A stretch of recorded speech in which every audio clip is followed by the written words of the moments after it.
Queensland will reopen its international border to fully vaccinated arrivals from 1 a.m. on Saturday.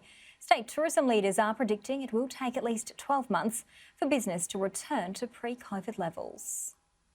A long-awaited return of unrestricted travel for tourists and working holidaymakers. And now we have another step towards normality, towards post-COVID and towards recovery. And importantly, reuniting families. This gives certainty to the airlines, it gives certainty to incoming travellers that from 1 a.m. on Saturday, you can come into Queensland. From then, vaccinated international arrivals will no longer need to undergo any form of quarantine.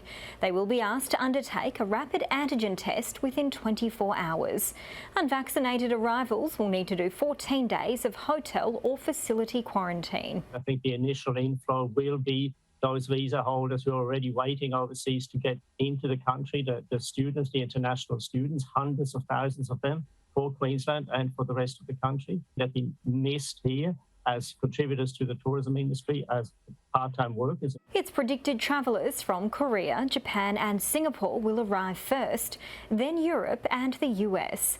But it will be a long road to recovery for the state's tourism sector, worth $7 billion to the economy each year before the pandemic. I think we'll have probably the whole year ahead of us to do that. It's not just a matter of the restrictions that apply for incoming travellers that we're now lifting. It's also rebuilding the confidence in the travelling public in both directions, Australians going overseas, but importantly for us, of course, travellers arriving here. Brisbane Airport's CEO has welcomed the announcement, but says it will take many months for inbound market nations to reopen.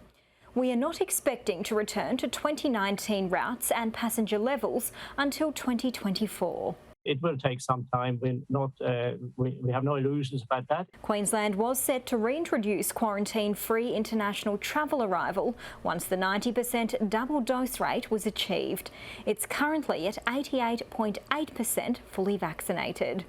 Of the 3 international airports in Queensland, Cairns, Brisbane and Coolangatta, the Gold Coast region has the lowest vaccination rate. In terms of where people are going to be travelling, can I please give an added push for the Gold Coast region? In the latest 24-hour testing period, the state reported 19,932 new COVID cases and 11 deaths, including an unvaccinated patient in their 30s.